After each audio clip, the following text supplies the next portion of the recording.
Bonsoir.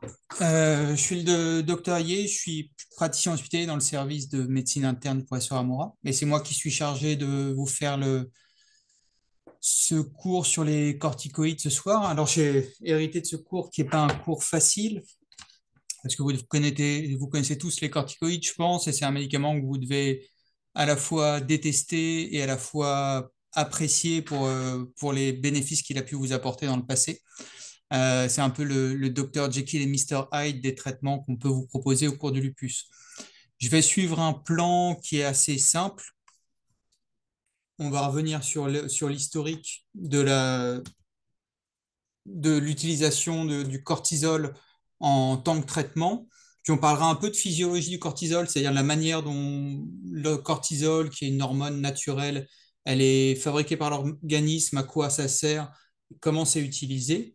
Et puis on verra de quelle manière on prescrit les corticoïdes, quels sont les avantages, parce qu'il y en a quand même beaucoup, et les inconvénients, et il y en a aussi pas mal. Et puis on verra après comment on fait pour prévenir les effets secondaires qui sont attendus au cours du traitement. Et puis enfin, on discutera de la manière dont on peut arrêter les médicaments, on peut arrêter les corticoïdes, et surtout, est-ce qu'on peut arrêter les corticoïdes au cours du lupus? Je pense que c'est une question qui intéresse tout le monde, c'est une question qu'on s'est posée dans le service et à laquelle on a essayé de répondre, même si on n'a pas encore les réponses à toutes les questions qu'on se pose sur le sujet. Même si c'est un très vieux médicament, il y a encore pas mal de questions qui sont encore en suspens. Donc je propose de dérouler ce plan en premier, et puis après, ça nous laissera pas mal de temps pour répondre à vos questions. Alors, les corticoïdes, on connaît ça depuis assez longtemps, c'est une hormone donc naturelle qui est produite naturellement par l'organisme et c'est produit au niveau d'un endroit qui s'appelle les glandes surrénales. Ça a été pour la première fois décrit par Thomas Addison, qui est le monsieur qu'on voit dans une petite vignette en haut à droite. En 1855, il décrit une maladie qui va porter son nom, c'est encore le nom qu'on utilise à l'heure actuelle. C'est une maladie auto-immune qui va détruire les glandes surrénales, donc ces glandes qui fabriquent le cortisol. Et il décrit la maladie telle qu'on la décrit encore aujourd'hui, et il montre qu'on peut guérir cette maladie en administrant aux patients des extraits de glandes animales, de glandes surrénales, des broyats de glandes surrénales, et qu'on améliore tous les symptômes de la maladie en faisant ça.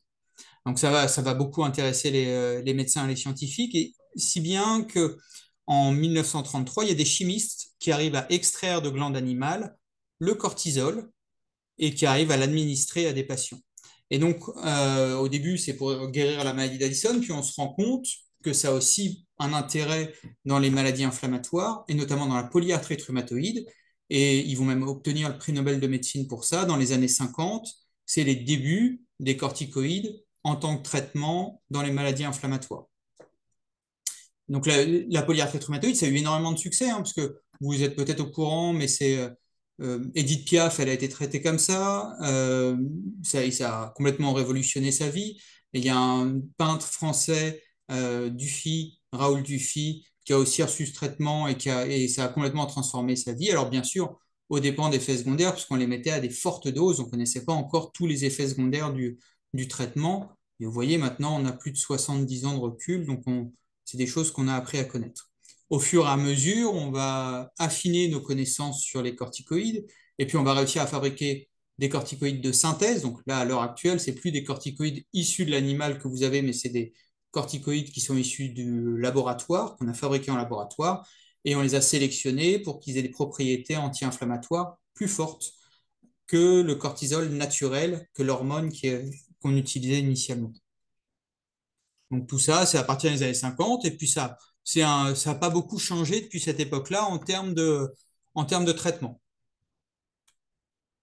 Donc si on en vient à la physiologie du cortisol, donc c'est une hormone, on l'appelle l'hormone du stress. Elle est produite sous la dépendance du cerveau, on reviendra là-dessus, et elle est produite naturellement sur un rythme qui est un rythme de veille jour-nuit, sur un rythme qu'on appelle circadien, c'est-à-dire un rythme de 24 heures, elle est régulée, cette hormone, mais l'organisme est aussi capable d'en fabriquer en cas de besoin, quand il y a un stress vraiment important. Alors c'est stress au sens large, hein, c'est pas seulement le stress au travail et tout ça, mais c'est quand le corps il est soumis à un accident, à une infection, à tout ce qui peut engendrer tout ce qui est une agression de l'organisme. Donc, il doit être capable, l'organisme, de faire les deux, c'est-à-dire assurer le rythme journalier de sécrétion, qui est un rythme qui a surtout lieu la nuit, puisque l'hormone elle est surtout sécrétée la nuit, avec un pic aux alentours de 8 heures, et capable d'assurer aussi des pics en cas de besoin. Et donc, il remplit ce cortisol, il remplit des fonctions qui sont indispensables à l'organisme. Donc, dans le métabolisme, c'est la manière dont l'organisme il va utiliser ce qui peut absorber dans l'alimentation, notamment donc des sucres, des protéines, des graisses. Tout ça, ça va être transformé en partie sous la dépendance du cortisol. Ça limite l'inflammation, les défenses immunitaires pour pas qu'il y ait des réponses exagérées en cas d'agression, parce qu'il peut y avoir des réponses très fortes, ça peut être responsable d'une partie des symptômes des infections.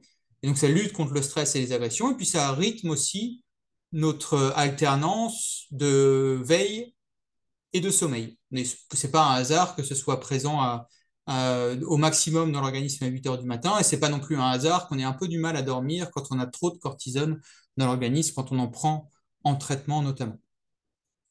Alors ça, c'est pour vous expliquer un peu schématiquement la manière dont ça fonctionne. Donc, il y a deux glandes dans le cerveau, une glande dans le cerveau, l'hypophyse, qui est sous la dépendance d'une zone du cerveau qui s'appelle l'hypothalamus.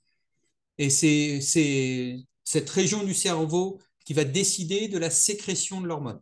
Donc ça se fait éventuellement sous la dépendance d'un stress. Donc on a dit une agression intense de l'organisme. Ça va sécréter une première hormone qui s'appelle la CRH, une deuxième qui s'appelle l'ACTH. Ça, c'est l'hypophyse qui va la sécréter. Et cet ACTH, vous l'avez peut-être utilisé parce qu'on fait de temps en temps des tests qu'on appelle des tests au synactène pour tester les glandes surrénales. Et c'est de l'ACTH qu'on utilise. Donc, c'est aussi une hormone qui est présente naturellement dans l'organisme. Et donc, cette ACTH, elle va aller donner l'ordre à la glande surrénale de fabriquer le cortisol. Et donc, le cortisol, il va pouvoir ensuite, une fois qu'il a été fabriqué par les glandes surrénales, remplir toutes ces fonctions sur lesquelles on s'est déjà étendu, donc les fonctions de métabolisme, des fonctions comportementales, des fonctions sur le système immunitaire ou le système reproducteur. Et donc, ces glandes surrénales, elles peuvent être atteintes par des maladies. Alors, il y a des maladies qui peuvent atteindre cet axe qu'on appelle l'axe hypothalamo-hypophysaire et puis les glandes surrénales. Et il y a deux maladies principalement. Il y a une maladie qui s'appelle la maladie de Cushing, qui est la situation où on a trop de cortisol. Alors ça, c'est une situation qui se rapproche par certains côtés de quand on prend la cortisone. En tout cas, on va voir que parmi les symptômes de cette maladie de Cushing, il y en a certains qui sont très proches des effets secondaires des corticoïdes. Et vous avez peut-être entendu parler, vous avez peut-être lu dans les comptes rendus, on parle parfois de syndrome de Cushing ou syndrome cushingoïde, ou parfois on disait faciès cushingoïde pour décrire les signes d'imprégnation à la cortisone qu'on peut avoir quand on est sous corticoïde au long cours. Alors la maladie de Cushing, il y a plein de symptômes. Et les premiers, c'est la prise de poids, l'obésité, qui est souvent dans des zones un peu particulières. C'est en particulier sur le visage, le cou, avec quelque chose qu'on appelle, de manière un peu imagée, la bosse de bison. Voilà, qui est juste une bosse à l'arrière du cou. Donc on prend du ventre, on dit comme les hommes plutôt que comme les femmes, c'est-à-dire au niveau du ventre et au niveau du torse et du cou. On peut avoir des vergetures, une fragilité cutanée avec un retard de la cicatrisation, une peau qui est fine, qui cicatrise difficilement. Il y a aussi une faiblesse musculaire qui est liée à l'effet de la cortisone sur les muscles, qui va augmenter la destruction des muscles.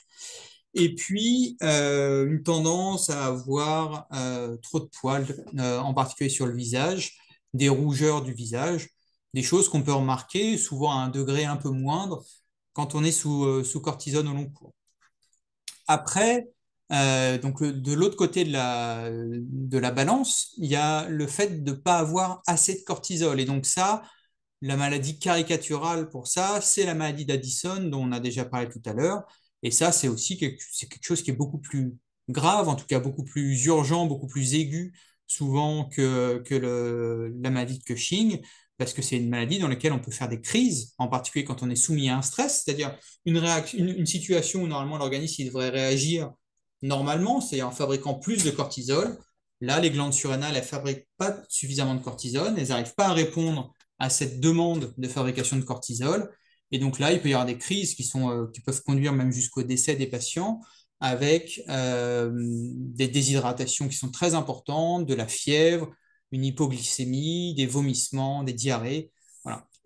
À un moindre degré, on peut avoir d'autres signes cliniques plus chroniques qui sont moins pas dans le cadre de l'urgence, mais les patients, ils ont souvent une hyperpigmentation de la peau qui est un peu foncée, un peu bronzée, une tension un peu basse, une perte de poids, une faiblesse généralisée, puis il y a souvent des signes digestifs, un peu mal au ventre, des nausées, des vomissements. Et ça, à l'inverse, c'est ce genre de symptômes, mais dans une moindre mesure, qu'on peut avoir quand on arrête brutalement la cortisone, quand on en a eu pendant longtemps. Donc vous voyez, ça, c'est deux maladies liées au cortisol, l'hormone, donc la maladie de Cushing et l'insuffisance surrénale, mais dont on peut retrouver les symptômes quand on est sous corticoïdes au long cours, c'est-à-dire à la fois l'imprégnation en corticoïdes qui va donner un syndrome un peu comme la maladie de Cushing, et puis en cas d'arrêt trop brutal de la cortisone, ce qu'il ne faut jamais faire, hein, on reviendra, vous m'entendrez souvent répéter ça, et puis je pense que c'est noté sur toutes vos ordonnances quand vous avez des corticoïdes et que vos médecins vous l'ont répété aussi, ce qu'il ne faut jamais faire parce que ça peut avoir des conséquences aiguës et graves, surtout quand on a été confronté à un stress important, c'est-à-dire un accident, une infection.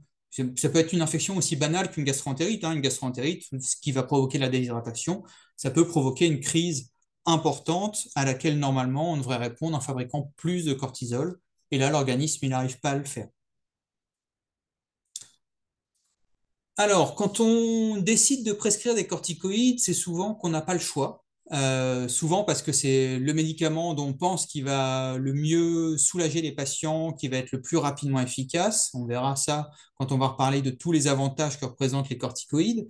Et on doit se poser plusieurs questions. Les question qu'on se pose, c'est comment on va administrer le corticoïde qu'on va prescrire.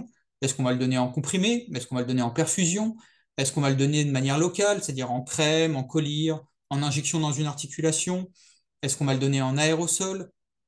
Donc il y a toutes ces questions-là à se poser. Et puis c'est important d'y répondre parce que quand on donne des corticoïdes locaux, il y a beaucoup, beaucoup moins d'effets secondaires. Alors malheureusement, au cours du lupus, il n'y a pas grand-chose comme corticoïdes locaux qu'on peut donner. Alors on peut en donner dans les atteintes cutanées, par exemple.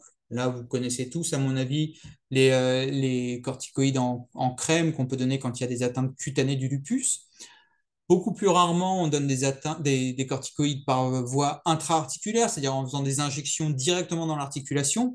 On ne le fait pas souvent parce que dans le lupus, c'est souvent plein d'articulations qui sont touchées en même temps et on ne peut pas se permettre d'aller injecter 20 articulations différentes. Ce serait très douloureux, ce serait très long à faire et finalement avec pas tant de bénéfices que ça. C'est surtout intéressant quand on a vraiment une ou deux articulations qui sont inflammatoires. Et puis après, il y a des situations, mais pas tellement dans le lupus, où on utilise d'autres formes de corticoïdes, par exemple en nébulisation ou en inhalation pour les asthmatiques, en collyre quand on a une inflammation de l'œil, ce qui arrive assez rarement au cours du lupus, mais qui peut arriver. Donc, ce n'est pas des formes auxquelles on est vraiment confronté quand on est un patient atteint de lupus.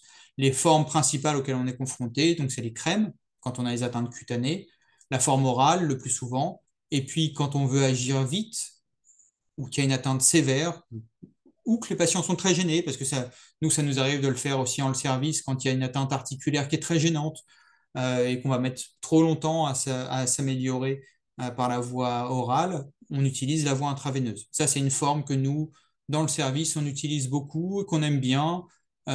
Parfois, on nous reproche de l'aimer un peu trop, un peu plus que certains autres services de médecine interne ou que certains services de rhumatologie. Ensuite, on doit choisir la molécule qu'on va administrer. Et là, on a pas mal de choix. Il y en a une qu'on n'utilise jamais dans cette situation-là, c'est l'hydrocortisone. C'est celle qui est la plus proche de l'hormone. Elle n'a pas beaucoup d'activité anti-inflammatoire. On l'utilise surtout quand on va arrêter le médicament, quand on a décidé d'arrêter la cortisone. On peut passer, on n'est pas obligé, ça a changé récemment les recommandations à ce sujet-là, mais on peut passer par une période où on va prescrire l'hydrocortisone, donc qui va remplir le rôle de l'hormone, mais qui aura moins d'activité anti-inflammatoire. Celui que vous connaissez toutes, à mon avis, c'est la prednisone. C'est celui qu'on utilise le plus. Et on préfère la prednisone à la prénisolone, qui est utilisée parfois par d'autres médecins, parce qu'on sait que la prednisone, la diffusion, elle est meilleure que la prednisolone. C'est-à-dire que quand on prescrit 10 mg de prednisone, on est sûr que le patient il reçoit bien 10 mg et qu'il n'a pas éventuellement un peu moins avec la prednisolone. L'absorption digestive du médicament, elle est un peu moins bonne. Parfois, on utilise la bêta-méthasone dans des situations de grossesse, quand on veut faire maturer le bébé rapidement, ou de la dexaméthasone. Ça, on l'utilise surtout dans une situation. La dexaméthasone, c'est un des médicaments des corticoïdes en comprimé qui a l'activité anti-inflammatoire la plus forte. On l'utilise parfois en cas de baisse des plaquettes, en cas de thrombopénie. Celui-là, on peut le donner que pendant 4 jours, alors qu'on donnerait par exemple 4 semaines de prednisone. Donc on peut faire le choix d'utiliser la dexaméthasone dans certaines situations. Et puis l'autre qu'on utilise beaucoup, c'est la méthylprénisolone, c'est le Solu-Medrol qu'on utilise quand on fait des bolus. Alors moi je dis bolus, mais il y a des gens qui disent perfusion, il y a des gens qui disent asso. Voilà, tout ça, c'est la même chose. Après avoir choisi le mode d'administration et la molécule qu'on veut administrer, on choisit le dosage. Soit on fait je vais appeler ça moi des petites doses, c'est-à-dire la plus petite dose qu'on peut prescrire, c'est 5 en gros. Et puis jusqu'à 20, ce n'est pas des doses très très élevées, j'aurais pu dire 15. Et puis après, donc ça va être surtout utilisé pour des manifestations peu sévères, mais qui peuvent être invalidantes du lupus, comme les manifestations articulaires, essentiellement. Et puis les doses plus élevées, où on va passer, alors on exprime souvent ça en kilos de poids, 0,5 à 1 mg par kilo de poids. Donc, par exemple, si on fait 60 kg, ça va faire 30 mg quand on fait 0,5 ou 60 mg quand on fait 1 mg kilo. C'est des choix qui sont un peu arbitraires. Ça, on l'utilise dans les formes les plus sévères. Alors 0,5 mg kilo, par exemple, quand on a une inflammation de la plèvre, qui est l'enveloppe qu'on a autour des poumons, ou l'inflammation du péricarde, qui est l'enveloppe qui est autour du cœur, qui sont des atteintes qui sont assez fréquentes au cours du lupus. Et on peut monter jusqu'à 1 mg kilo quand il y a des atteintes sévères, donc parfois les atteintes rénales, même si en ce moment on est plutôt en train de baisser sur 0,5 mg kilo, et surtout les atteintes générales où il y a beaucoup de fièvre, ou les atteintes neurologiques du lupus. Là, on va utiliser des doses plus fortes.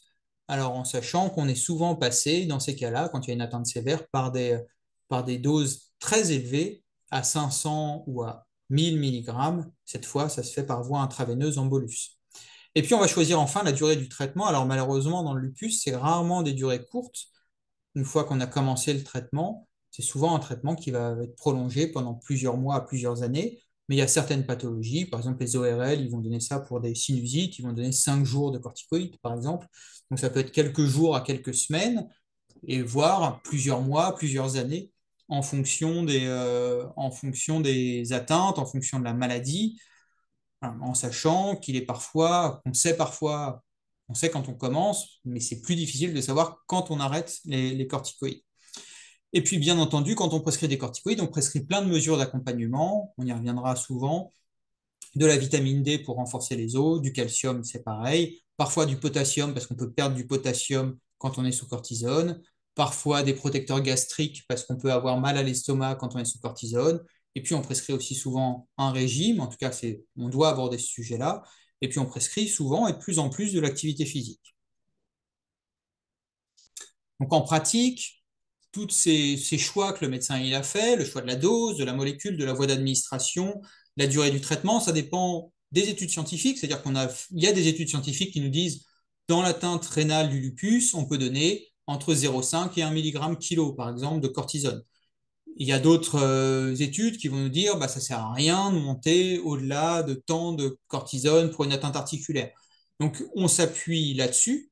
Là, c'est une chose importante, mais pas seulement, hein, parce que des fois, les patients, c'est du sur-mesure, c'est pas du prêt-à-porter. Donc, on s'appuie aussi sur l'expérience qu'on a en tant que médecin, en sachant que Parfois, on se dit, bah, si je prescris là 5 mg pour cette atteinte-là, ça ne va pas être suffisant, donc je vais plutôt mettre 10 ou je vais plutôt mettre 15. Donc ça dépend de l'expérience de chacun. Donc c'est pour ça que si vous avez deux médecins différents, parfois même du même service, ils ne vont pas prescrire exactement la même dose pour une même atteinte, parce que ça dépend de leur ressenti à eux, de leur expérience, mais aussi du passé du patient.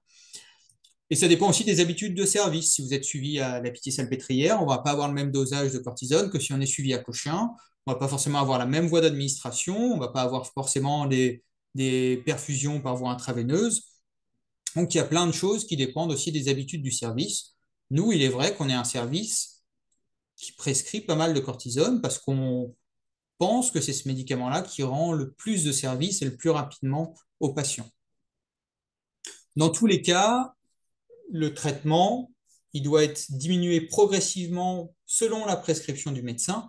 Et vous avez compris, on ne peut pas l'arrêter brutalement, parce que si on l'arrête brutalement, on s'expose à un risque d'insuffisance surrénale, de se retrouver en manque de cortisone, et ça peut avoir des conséquences qui sont assez sévères. Donc, pourquoi on utilise les corticoïdes? C'est parce qu'ils ont quand même beaucoup d'avantages. Ils ont des inconvénients sur lesquels on va revenir, mais ils ont surtout, et c'est historiquement, énormément d'avantages. Déjà, ils sont anti-inflammatoires et ils sont extrêmement rapides comme anti-inflammatoires. Je pense qu'il n'y a pas d'anti-inflammatoire qui soit aussi rapide que ça. Euh, Excusez-moi. Donc, ça peut être quelques jours quand on prescrit les corticoïdes par voie orale, et ça peut être même quelques heures, et je pense que vous êtes nombreuses à avoir ressenti ça, quand on a des douleurs articulaires diffuses, qu'on est perclus de douleur, on peut être amélioré très rapidement avec un bolus de corticoïdes. Par exemple, un bolus de Solumédrol, ça a un effet anti-inflammatoire extrêmement fort et il n'y a aucun autre médicament qui existe à l'heure actuelle qui ait autant d'effets aussi rapidement. Après, il y a un autre effet qu'on va rechercher sur le long terme, c'est l'effet immunosuppresseur. Ça va jouer sur l'immunité, ça va baisser l'immunité plutôt sur le moyen et le long terme. Et ça, c'est l'autre effet qu'on recherche et qui va nous intéresser plutôt pour contrôler des atteintes un peu chroniques du lupus, par exemple comme une atteinte rénale. C'est un autre avantage, c'est que vous avez vu, c'est un médicament pour lequel on a 70 ans de recul. Donc 70 ans de recul, ça veut dire que le médicament, on le connaît très bien, on le connaît par cœur, on connaît tous ses effets secondaires, on ne va pas avoir de surprise, il n'y a plus vraiment de nouvelles effets secondaires qu'on découvrirait des corticoïdes parce qu'on les a maniés depuis tellement longtemps, on les connaît tellement bien qu'on sait exactement comment les utiliser.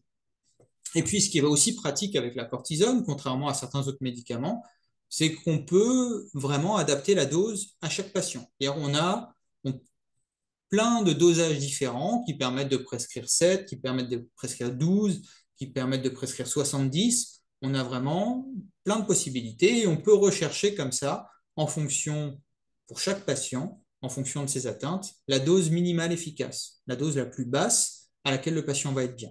Et ça, c'est un vrai avantage. Par exemple, si, le CELCEP, que certaines d'entre vous doivent avoir, ben, on n'a pas 25 000 dosages, donc on doit faire rentrer les patients pour un dosage plutôt que d'adapter le dosage aux patients. Et c'est un médicament qui est vraiment indispensable parce qu'il n'y en a aucun autre qui rend autant de services aussi rapidement dans les situations d'urgence. Et puis, pour l'instant, c'est un médicament qui n'a pas été détrôné comme traitement de fond.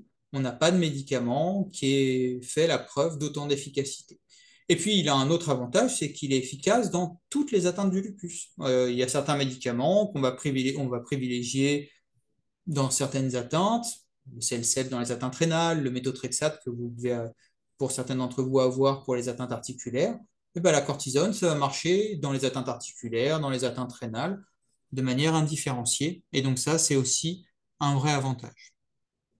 Bon, et puis maintenant, on va arriver aux inconvénients de ce traitement, parce qu'il y en a quand même beaucoup. Alors nous, on est vraiment des croyants de la cortisone, mais c'est vrai qu'il faut bien reconnaître qu'il y a le revers de la médaille, c'est aussi un médicament qui a plein d'inconvénients. Le premier, c'est qu'il y a dans la société, chez les patientes, mais aussi chez les médecins, chez certains médecins, il y a une corticophobie, il y a une peur de la cortisone. C'est une peur qui n'est pas tout le temps irrationnelle parce que, effectivement, la cortisone, ça a beaucoup d'effets secondaires, mais comme je vous disais, c'est un médicament qu'on connaît très bien on le connaît mieux que certains médicaments tout récents qu'on utilise aussi, mais qui font paradoxalement un peu moins peur. Qui a cette corticophobie qui est parfois un frein à une prescription correcte de corticoïdes parce que les patients, ils vont freiner la la prescription, ils vont freiner le dosage, parfois ils vont adapter les doses un peu eux-mêmes. Donc c'est quelque chose contre lequel on essaye de lutter, mais il y a cette corticophobie qui est bien imprégnée dans la société. Et donc cette corticophobie, elle repose pas sur rien, il y a effectivement plein d'effets secondaires du médicament. C'est un autre défaut, c'est que c'est un médicament qui est souvent un peu suspensif, c'est-à-dire qu'il y a un risque de rechute qui est assez important, mais c'est vrai de tous les médicaments du lupus, parce que pour l'instant, alors vous avez peut-être entendu parler de médicaments très nouveaux, en tout cas de traitements très nouveaux qui suscitent beaucoup d'espoir, mais pour l'instant, on n'a pas de médicaments qui guérissent le lupus. Donc c'est un traitement qui est un traitement la plupart du temps suspensif, et si on l'arrête, ben, il y a un risque de rechute qui est assez important. Avec un phénomène qu'on appelle que vous voyez peut-être dans les comptes rendus, de la corticodépendance, c'est-à-dire la corticodépendance, c'est les symptômes qui réapparaissent, pas quand on arrête, mais quand on baisse la cortisone. Par exemple, on était à 10 mg de cortisone, tout allait bien, on passe à 9, et puis les signes articulaires, ils reviennent. Donc ça, c'est aussi un peu un défaut. Et puis, il y a besoin de prendre des traitements complémentaires. C'est-à-dire qu'on ne peut pas donner la cortisone et juste écrire une ligne, un seul médicament sur l'ordonnance. Souvent, quand on prescrit de la cortisone, bah, il y a deux, trois médicaments qui vont venir avec, des médicaments pour l'ostéoporose, pour la fragilité osseuse, des médicaments pour le potassium, éventuellement un protecteur de l'estomac. Voilà, donc c'est souvent tout de suite des grosses ordonnances, alors qu'à la base, on voulait prescrire un seul médicament.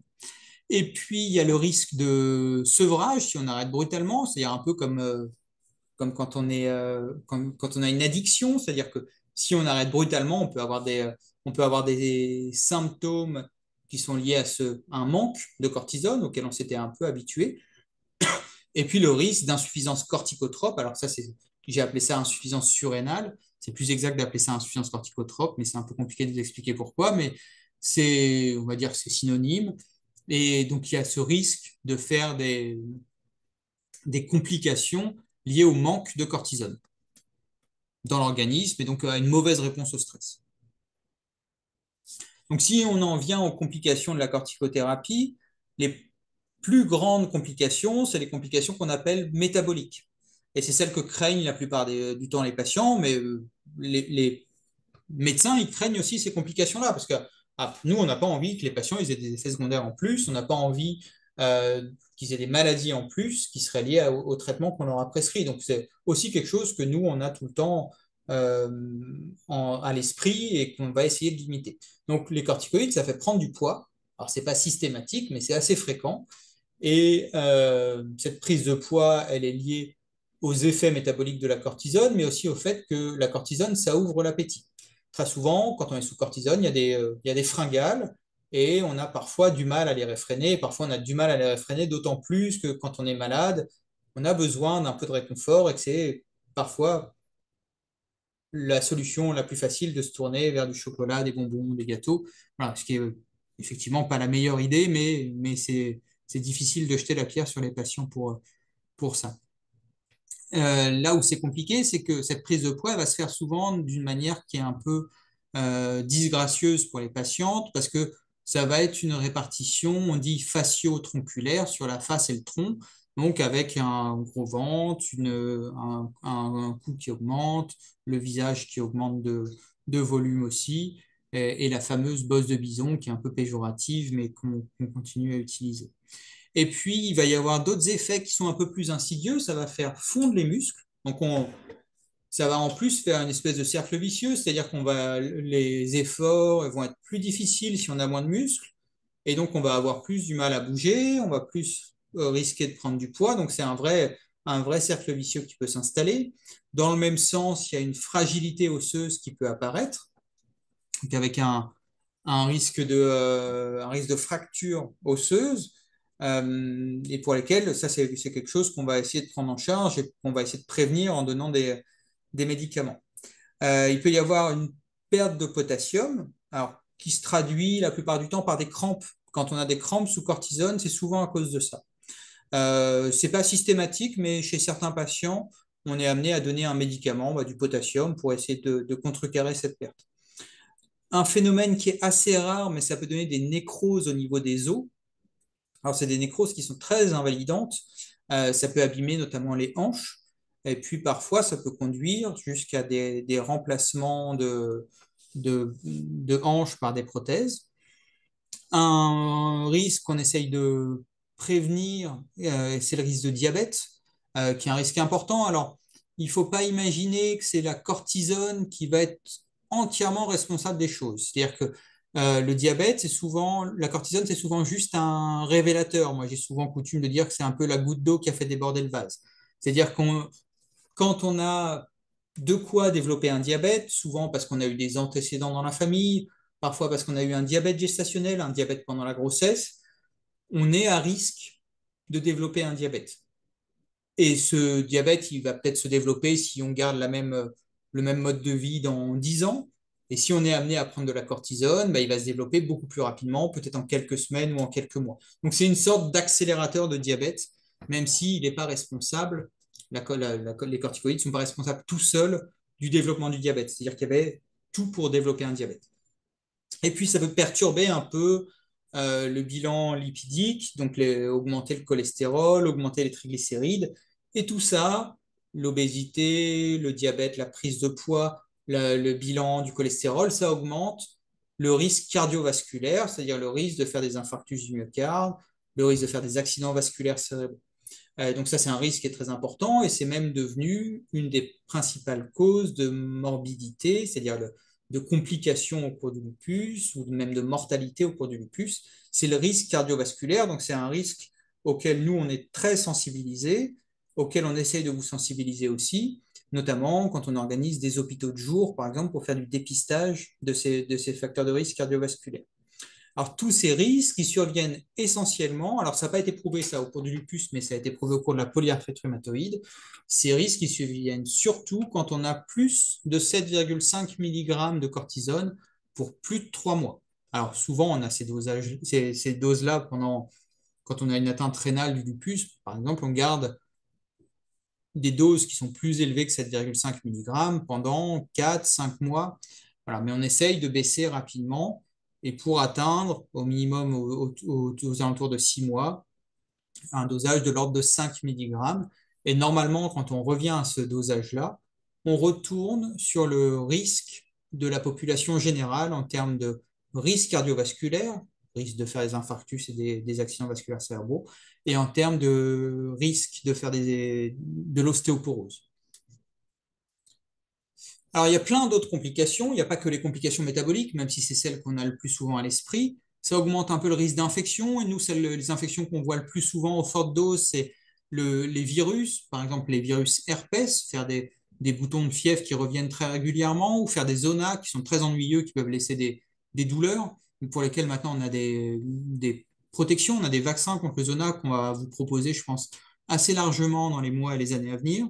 Il y a un risque moindre de faire des infections bactériennes et des champignons, mais c'est aussi possible, hein. Donc, il faut penser à signaler, surtout quand on a une forte dose de corticoïdes, toute fièvre ou infection anormale à son médecin. Et puis, penser à l'inverse, pour les médecins qui ne sont pas au courant, que vous pourriez voir en urgence, pensez à leur dire que vous êtes sous corticoïdes. Ils vont être un peu plus vigilants et ils vont craindre un peu plus de risques d'infection sévère. On peut avoir des troubles de l'humeur. Quand on est sous corticoïdes, les troubles de l'humeur, ça veut dire de la déprime, de la dépression, ou parfois même l'inverse, hein, être un peu up, un peu être agité, un peu désinhibé, avoir un peu du mal à se contrôler. Ça arrive souvent quand on est aux fortes doses. Et puis après, quand on baisse, il peut y avoir une espèce de contre-coup, un peu de déprime. On a souvent dans ces périodes un peu de labilité émotionnelle, si on peut passer du rire aux larmes en quelques instants, on peut être un peu irritable. Alors ça, souvent, on ne s'en rend pas compte, mais c'est les conjoints, l'entourage, les enfants qui nous le disent. Voilà, donc ça, il ne faut pas le mettre de côté. faut pas en avoir honte. C'est souvent induit par la cortisone et puis parfois on est obligé, quand on est sous cortisone à forte dose, d'avoir des médicaments pour aider de ce côté-là aussi. On a souvent, et ça peut parfois aller avec les troubles de l'humeur, des troubles du sommeil, on peut avoir des insomnies. Il y a des patients qui dorment très très mal avec les corticoïdes et c'est pour ça qu'on insiste pour les prendre le matin, mais vous avez compris aussi qu'on les prend le matin parce que le rythme naturel du cortisol, c'est que le matin, il y a un pic de cortisol dans l'organisme. Il y a des complications ophtalmologiques, on peut développer plus facilement et plus jeune une cataracte, alors que normalement on a ça quand on est plutôt âgé. On peut développer un glaucome, c'est-à-dire la surpression dans l'œil qui peut abîmer le nerf optique. On a souvent, ça c'est quasiment constant, les patients le constatent très facilement, une fragilité cutanée, une tendance à marquer plus facilement, avoir des ecchymoses, des bleus, avoir des vergetures, avoir des retards de cicatrisation qui peuvent être importants, notamment à signaler si on doit avoir de la chirurgie en urgence. Il faut prévenir le chirurgien et puis euh, il faut éviter de faire des chirurgies programmées, pas urgentes, quand on est à des fortes doses de corticoïdes.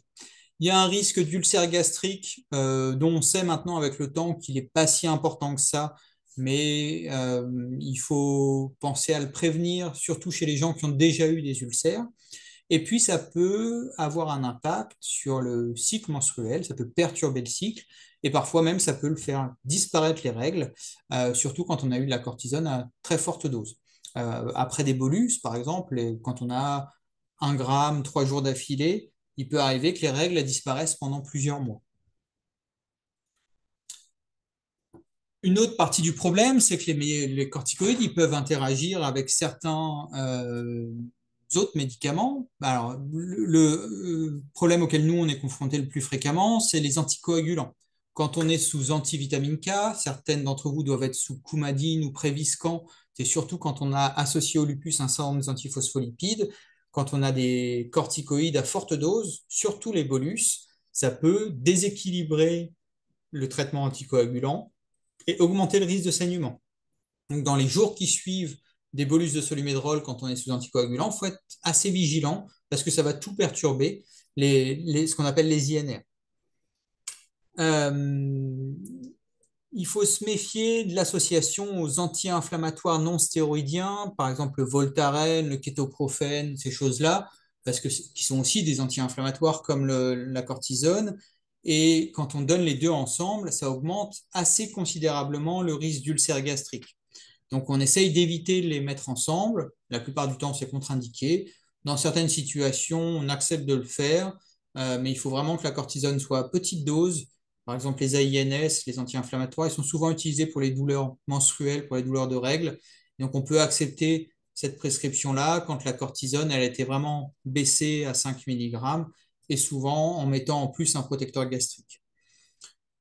On est parfois confronté à une situation où l'efficacité de la cortisone elle est diminuée par un autre traitement. Ça arrive avec certains antibiotiques, un en particulier qui n'est pas souvent utilisé, et puis avec certains antiépileptiques. Donc, on peut être amené, si on prescrit l'antibiotique ou un antiépileptique, à monter un peu les doses de cortisone pour garder le même effet.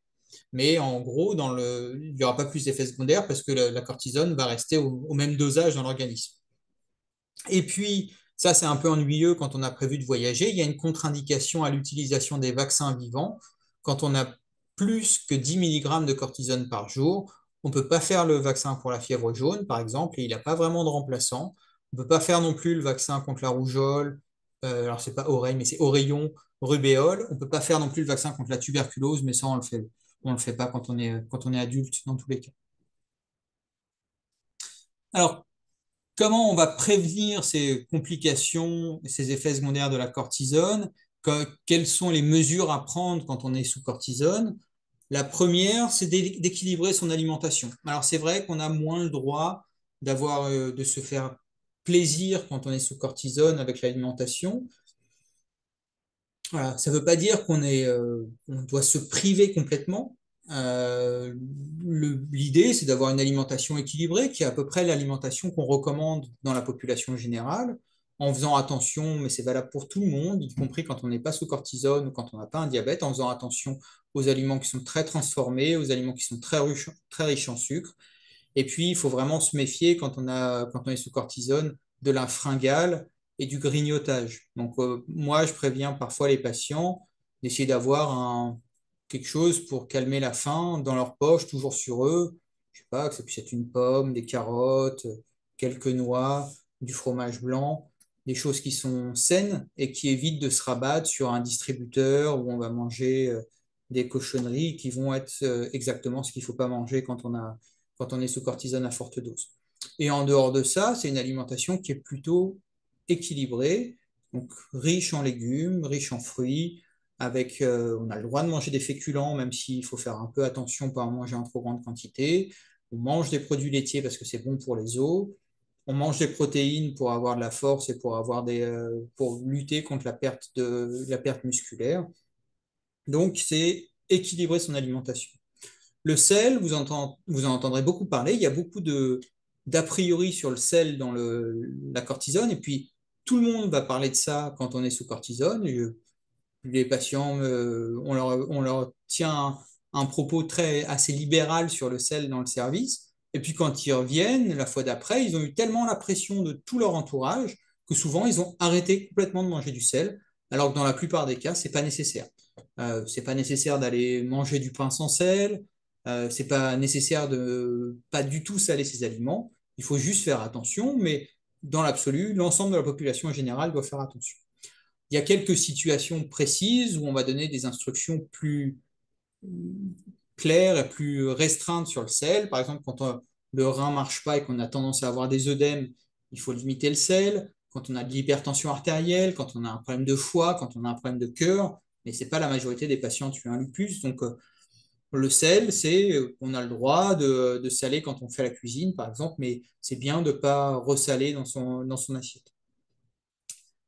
Quelque chose sur lequel on va insister de plus en plus, moi j'insiste beaucoup auprès de mes patients là-dessus, c'est l'activité physique, parce que je pense que c'est l'antidote parfait contre les effets secondaires du lupus. Ça permet de lutter contre la prise de poids, contre l'obésité, contre le diabète, contre la fonte musculaire. C'est bon aussi pour l'ostéoporose, donc c'est vraiment l'antidote parfait.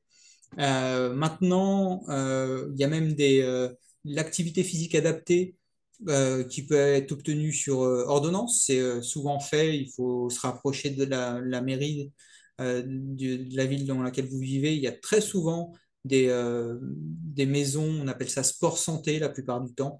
C'est organisé au niveau départemental qui peuvent proposer de l'activité physique adaptée et sur prescription médicale. Comme ça, on a accès à un entraînement, à un coach qui va pouvoir s'adapter à votre pathologie, qui a été formé spécialement pour ça, qui peut s'adapter à votre pathologie et à votre traitement et vous proposer un programme sportif. Donc, je pense qu'il faut y recourir assez largement. Et tout ça, c'est pris en charge par la sécurité sociale quand on a une maladie qui est prise en charge à 100%. Donc, c'est vraiment quelque chose auquel il faut recourir et recourir de plus en plus. On supplémente les patients en vitamine D et en calcium. Alors en calcium, ce n'est pas tout le temps nécessaire. Et puis je crois que le calcium qu'on vous prescrit, il n'est vraiment pas bon. Donc parfois, il n'est pas bien pris. Donc moi, j'insiste plutôt sur une équilibration des apports en calcium, c'est-à-dire en produits laitiers notamment, en poissons gras. Il y en a certains qui sont riches en calcium. Il y a certaines eaux comme l'épar ou la contrex qui sont riches en calcium. Donc il faut essayer, si vous n'aimez pas les produits laitiers, d'avoir d'autres apports en calcium qui permettent de vous passer des comprimés ou des sachets de calcium qui ne sont pas bons. Parfois, on ajoute des traitements contre l'ostéoporose, mais on est méfiant de ces traitements-là, notamment chez les jeunes femmes, parce que quand on a eu un traitement contre l'ostéoporose, il peut être incompatible avec une grossesse. Et il y a certains de ces médicaments pour l'ostéoporose qui restent fixés dans les os pendant très longtemps et qui peuvent être relargués et exposer le bébé pendant une grossesse. Donc nous, on est assez méfiants de ces médicaments-là, ce qui fait qu'on ne les prescrit pas la plupart du temps, sauf quand on est dans des conditions où l'ostéoporose est très sévère ou quand les femmes elles sont ménopausées. Et dans ces cas-là, on peut y recourir sans arrière-pensée.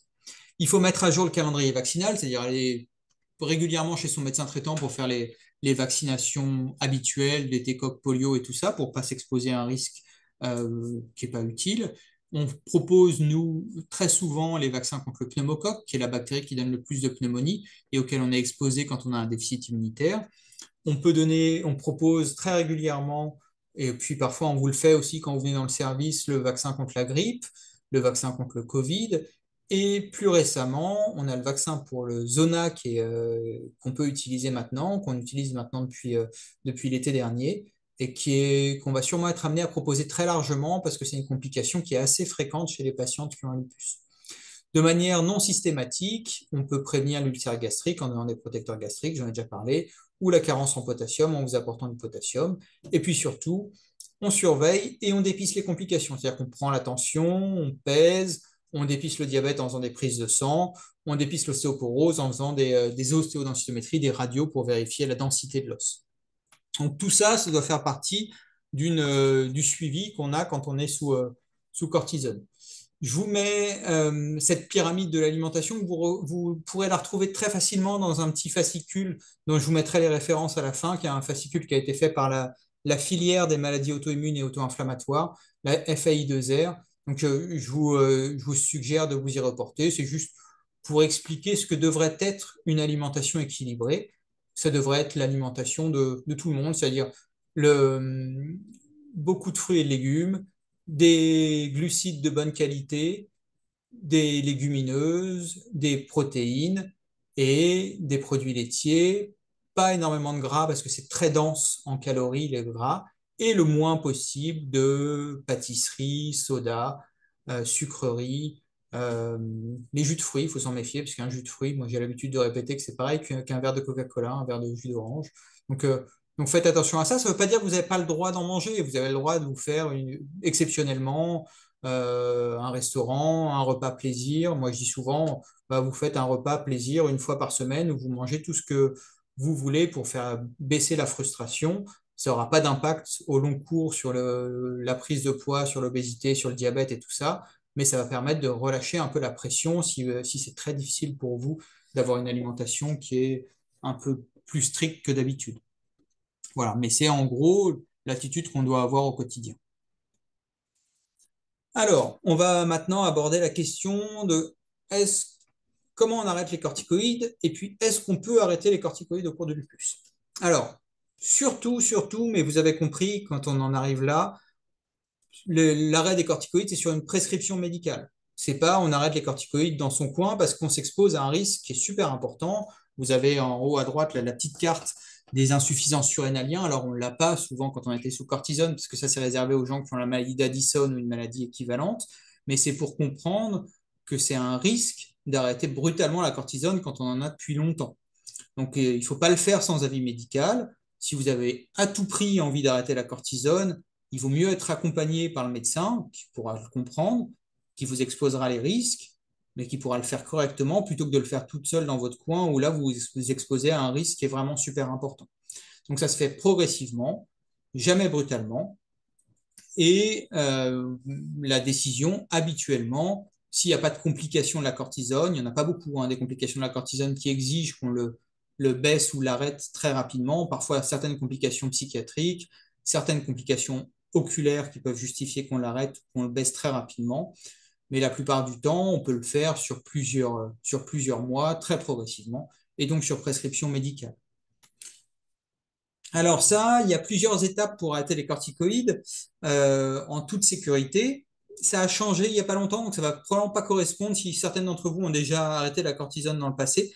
Il y a eu un changement dans l'année qui fait que les pratiques vont probablement changer dans les années à venir. C'est vrai qu'à une époque, et moi je l'ai fait beaucoup, quand on arrêtait la cortisone, on donnait de l'hydrocortisone, donc le cortisol, le plus proche de l'hormone, et puis après, on faisait des tests dont j'ai déjà parlé, les tests ocinactènes, qui permettaient de voir comment réagissent les glandes surrénales en situation de stress. Ça se fait plus. En tout cas, on n'est plus obligé de le faire. Les recommandations de la Société européenne d'endocrinologie, elles sont plus simples maintenant. On n'est plus obligé de passer forcément par ce relais par l'hydrocortisone, mais on peut éventuellement baisser tout doucement la cortisone. Souvent, ça se passe quand on est aux alentours de 5 mg. On peut, les anciens faisaient ça souvent et nous, on ne le faisait pas trop, mais on peut baisser, faire 4, 3, 2, 1, très lentement, en baissant d'un milligramme tous les mois ou tous les 2 mois ou tous les 3 mois en fonction des patients. Et puis, comme ça laisse le temps à l'organisme de se réadapter à cette nouvelle situation.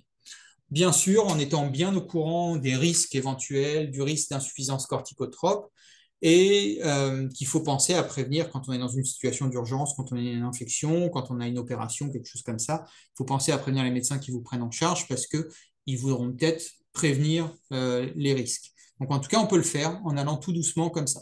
On peut aussi, et ce n'est pas une erreur, passer par l'hydrocortisone en remplacement de la prédnisone qu'on vous prescrit le plus souvent, et puis faire des tests, aller doser le cortisol au petit matin et voir si vous en fabriquez suffisamment toute seule et qu'on peut arrêter comme ça, l'esprit tranquille, la cortisone.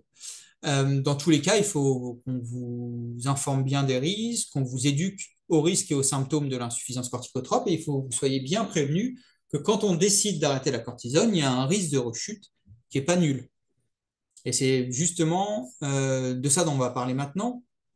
Donc, il y a certaines d'entre vous qui ont probablement participé à cette étude, qui est une étude qui a été menée dans le service il y a quelques années, donc c'était entre 2014 et 2018. Et donc, on a inclus des patientes qui étaient suivies pour un lupus qui était calme depuis longtemps, c'est-à-dire depuis au moins un an, sans qu'il y ait eu, dans l'année écoulée, de modification de traitement. C'est-à-dire qu'il pouvait y avoir des immunosuppresseurs, du Celsep, du méthotrexate, du plaquenil, 5 mg de cortisone. Tout ça n'avait pas été bougé depuis un an. Et on proposait aux patientes d'entrer dans cette étude. Elles étaient tirées au sort. La moitié allait continuer la cortisone et l'autre moitié allait arrêter la cortisone. Et puis on suit les patientes pendant un an et on voit ce qui se passe en étant attentif au risque de rechute, à la sévérité des rechutes et aux effets secondaires de la cortisone, en sachant que quand on est à 5 mg, il n'y a pas beaucoup d'effets secondaires et qu'un an pour enregistrer des effets qui mettent plusieurs années à arriver, c'est probablement un peu trop court. Il aurait probablement fallu faire une étude sur 10 ans, mais bon, c'est compliqué de faire des études aussi longues que ça. Alors, les résultats, ils nous ont pas surpris parce que nous, on s'attendait à ce qu'il y ait un risque de rechute. Mais donc, on a montré qu'il y avait un risque de rechute qui était 4 fois plus élevé dans le groupe qui avait arrêté la cortisone par rapport au groupe qui n'avait pas arrêté la cortisone. C'est-à-dire que quand on avait arrêté la cortisone, on avait un risque d'à peu près 25%, je crois que le chiffre exact c'est 27%, de faire une rechute du lupus. Après, donc ça veut dire que c'est quand même un peu embêtant. C'est-à-dire qu'il y a un quart des patientes qui vont arrêter, qui vont faire une rechute. Il faut qu'on regarde aussi la sévérité de ces rechutes. Et heureusement, la plupart des patientes qui avaient rechuté, elles rechutaient sur un mode dans lequel elles avaient déjà été actives précédemment. Quand on avait été active des articulations, on rechutait les articulations, la peau, c'était la peau qui rechutait. Il n'y avait souvent pas des nouvelles atteintes. Mais le risque, c'était si on avait une atteinte rénale, on risquait de faire une atteinte rénale. Si on avait une atteinte neurologique, on risquait de faire une atteinte neurologique. Donc, c'est pas un risque qui est faible. Mais bon, quand on regardait les deux groupes, il y avait plus de rechutes qui étaient modérées et il n'y avait pas vraiment de différence entre les rechutes sévères dans les deux groupes. Donc ça permettait un peu de nuancer notre propos.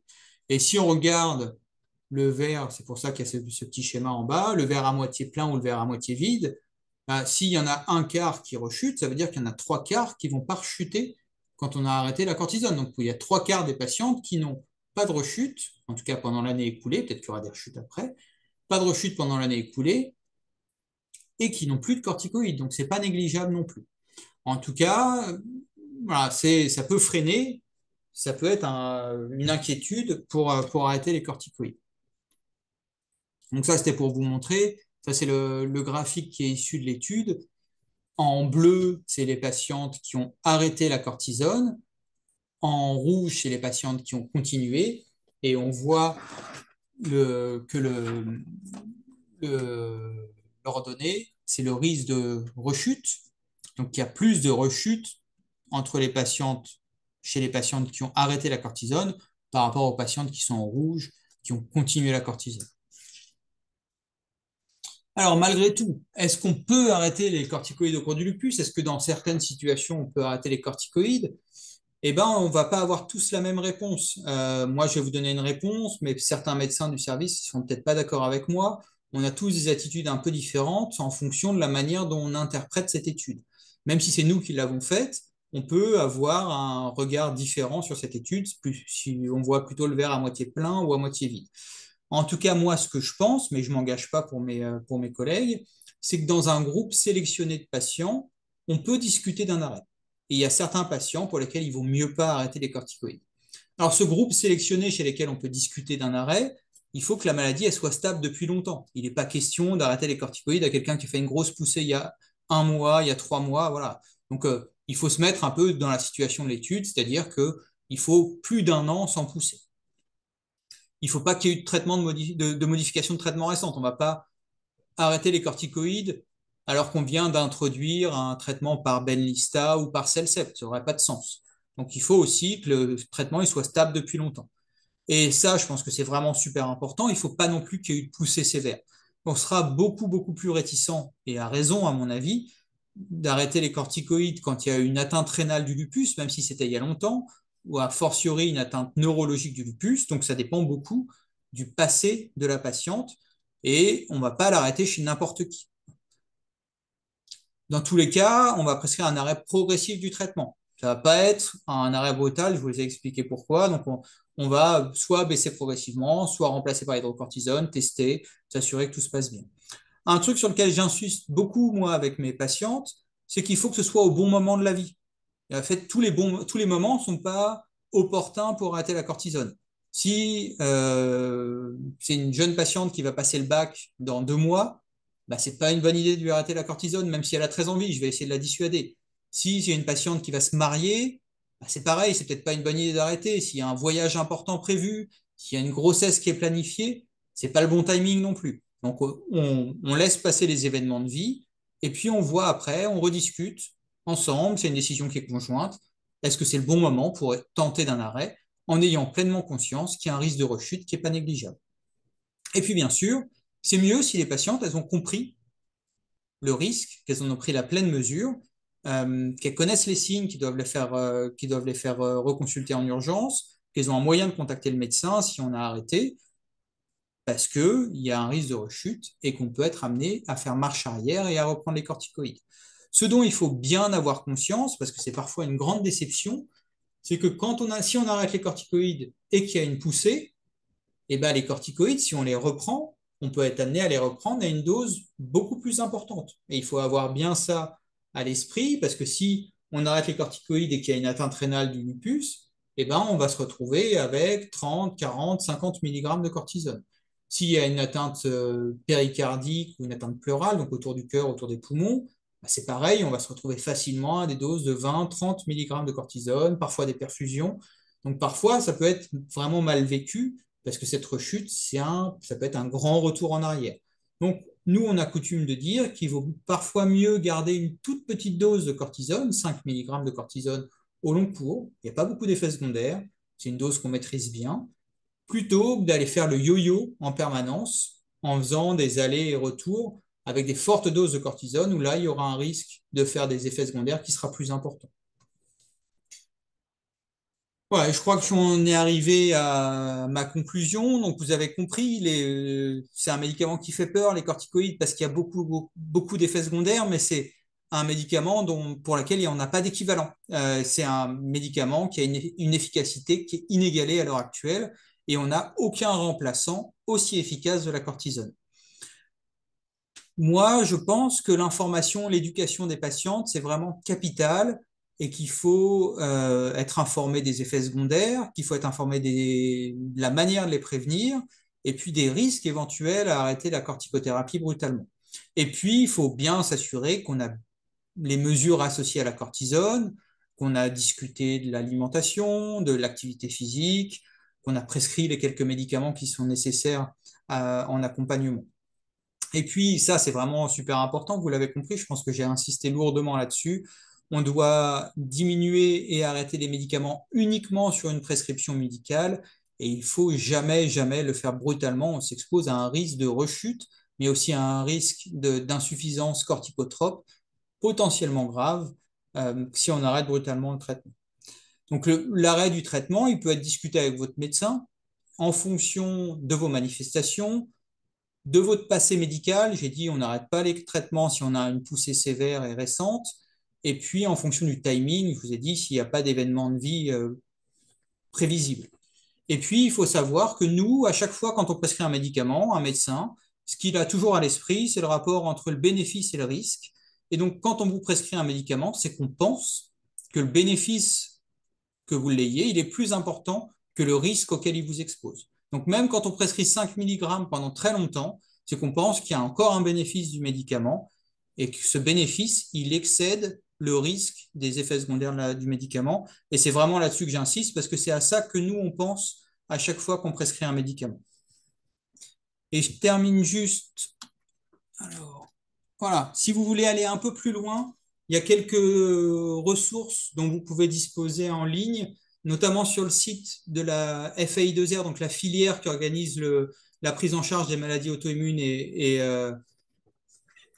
En France, il y a une page qui est dédiée aux patients qui sont sous cortisone, sur laquelle il y a des vidéos, par exemple la vidéo qui vient de se charger, là, mais qu'on ne va pas avoir le temps de regarder, qui est une vidéo un peu longue, mais qui pourra être complémentaire avec la mienne, même s'il y a sûrement des choses qui se répètent. Et puis surtout le fascicule qui est sur la même page, sur la corticothérapie, qui est vraiment très bien fait, dans lequel vous retrouverez le schéma de l'alimentation que j'ai utilisé. Puis il y a un site qui est un peu plus ancien, qui n'a pas été remis à jour, mais qui est assez bien fait, qui s'appelle Cortisone Info, qui est un site qui a été créé par la PHP il y a quelques années et qui reste une ressource importante. Je pense qu'on pourra vous transmettre ces liens éventuellement. Voilà, bah, écoutez, moi j'ai terminé, donc je suis prêt à répondre à vos questions si vous en avez. Merci. Donc, du coup, je vais reprendre un petit peu les questions qui ont été posées dans le chat. Et puis, vous pouvez continuer à les poser hein, au fur et à mesure si des choses vous viennent en tête. La première question, c'est devons-nous obligatoirement passer par un traitement par cortisone? Je n'ai pas envie d'avoir les effets secondaires physiques. Alors, on n'est pas tout le temps obligé, mais il y a quand même plein de situations où il n'y a pas d'équivalent. Euh, Si on prend l'exemple du lupus, je vois vraiment que deux atteintes dans lesquelles on peut éventuellement se passer d'une corticothérapie, soit quand on a juste la peau, et dans ces cas-là, votre médecin ne voudra certainement pas vous prescrire de la cortisone en comprimé. S'il y a juste la peau, ce sera probablement plutôt des crèmes, soit de la cortisone, soit des immunosuppresseurs en crème, ou même en comprimé. Et on peut, dans la majorité des cas, se passer de la cortisone dans cette situation-là. Et puis l'autre situation, mais c'est moins fréquent, c'est quand il y a une atteinte articulaire qui n'est pas très invalidante. Dans ces cas-là, on peut éventuellement essayer de donner des anti-inflammatoires qu'on appelle non stéroïdiens. C'est ceux que prescrivent plutôt les rhumatologues, le Voltaren, le kétoprophène, la Pranax, en sachant qu'on n'aime pas utiliser au cours du lupus un médicament qui s'appelle ibuprofène, qui est très facile d'accès en pharmacie, parce qu'il peut donner des méningites au cours du lupus, donc on s'en méfie beaucoup. Voilà, mais je vois guère que ces deux situations où on peut se passer de la cortisone. Dans toutes les autres situations, quand votre médecin vous propose de la cortisone, c'est qu'il n'y a pas le choix, malheureusement.